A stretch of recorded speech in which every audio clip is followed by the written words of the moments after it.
Hi, என் பேர் கௌதம். சொந்த ஊர் பார்த்தீங்கன்னா திருப்பூர் மாவட்டம் தாராபுரம் பக்கத்தில் ஒரு குட்டி கிராமம், ஒரு குட்டி அழகான கிராமம். இப்போ எங்கே இருக்குன்னா கோயம்புத்தூர் இருக்கிற கடந்த 3 வருஷமா சுர காலேஜ் முடிச்சு அப்படியே வேலைக்காக இங்கே வந்தது தான். அப்படியே ஒவ்வொரு கம்பெனியை தாண்டி கடைசியாக வந்து இந்த இடத்துல செட்டில் ஆகிட்டேன். செட்டில் ஆகிறக்காக ட்ரை பண்ணிட்டு இருக்கிறேன். அப்புறம் நிறைய பேர் ஷார்ட்ஸ்லாம் பார்த்துருப்பீங்க, உங்களுக்கு தெரிஞ்சிருக்கும். நம்ம லைஃப் ஸ்டைலில் பார்த்தீங்கன்னா கொஞ்சம் தடலடியாக தான் இருக்குது. அதெல்லாம் கொஞ்சம் ரெடி பண்ணி அலைன் பண்ணிட்டு இருக்கிறேன். அதுக்கான ப்ராசஸ் தான் இந்த ஐஃபோன். அப்புறம் வந்து நம்ம செய்கிற வேலைகள் எல்லாமே அதுக்கான வேலைகள் தான். இன்னைக்கு கஷ்டப்பட்டாலும் கண்டிப்பாக இன்றைக்கா இருந்தாலும் ஒரு நாள் நல்லா தான் இருப்போம். இப்படி நம்ம வாழ்க்கை போயிடாது. அதேமாதிரி நீங்களும் இன்றைக்கி என்ன வேலை செய்யணும்னு நினச்சி கவலைப்படாமல் இன்றைக்கான வேலைகளை கரெக்டாக செஞ்சுட்டு இருந்தீங்கன்னா நாளைக்கு உங்கள் லைஃப்பும் மாறும் கண்டிப்பாக. நான் ஒரு 4 வருஷம் 5 வருஷம் முன்னாடி இதை விட ரொம்ப மோசமான லைஃப் ஸ்டைலில் இருந்திருக்கேன்.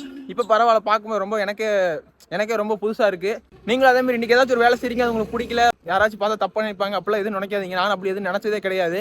லாக்டவுன் டைமில் தான் அங்கே ஆள் கிடைக்காதனால ஒரு வேலைக்கு போயிருந்த ஒரு கம்பெனிக்குள்ளே அங்கே போய்ட்டு வெல்டிங்கு, கட்டிங்கு, ஹெல்ப்பரு எல்லா வேலையும் பார்த்துருக்கோம். அந்த வேலை செஞ்சு தான் அதில் வந்து காசை வச்சு தான் நானும் என் தம்பி சேர்ந்து எனக்கு பைக் எடுத்தோம்.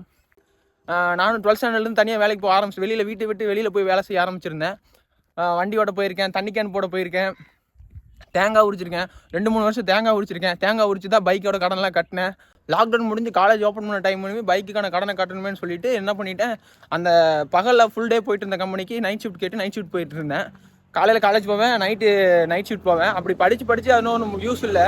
ஏன்னா வேலைக்கு போயிட்டு வந்து தூங்கிடுவோம் மோஸ்ட் ஆஃப் த டைம் கிளாஸில். அதனால் ஸ்டடியிலலாம் அந்தளவுக்கு ஃபோக்கஸ் இல்லை. இப்போ படிச்சுட்டு இருந்தீங்கன்னா, இப்போ கண்டிப்பாக யாராச்சும் படிச்சிருந்தீங்கன்னா கண்டிப்பாக ஸ்டடியில் ஃபோக்கஸ் பண்ணுங்கள். எக்ஸ்டர்னலாக வேலைக்கு போகாதீங்க. அப்படியே வேலைக்கு போனாலும் அதை வச்சு ஒரு கமிட்மெண்ட்டில் வச்சுக்காதீங்க.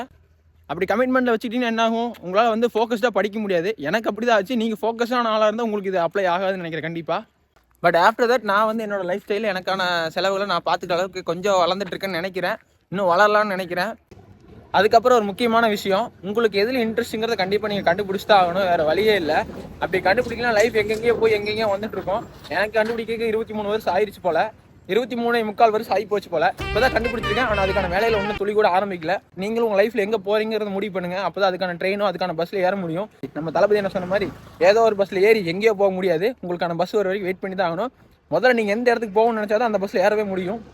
கண்டிப்பாக இந்த வீடியோஸ் பார்த்துட்டு இருந்தீங்களா, என்னோட வீடியோஸ் உங்களுக்கு பிடிச்சிருந்தா மறக்காம நம்ம சேனலை சப்ஸ்கிரைப் பண்ணி வச்சுக்கோங்கப்பா. போக நல்ல வீடியோஸ்லாம் போக ட்ரை பண்ணுறேன். நம்ம லைஃப் லைட்டாக போராக தான் இருக்குது. போக கொஞ்சம் சூடு பிடிச்சி கொஞ்சம் விறுவிறுப்பாக கொண்டு போக ட்ரை பண்ணுறேன். லைக் பண்ணுங்கள், ஷேர் பண்ணுங்கள், சப்ஸ்கிரைப் பண்ணுங்கப்பா.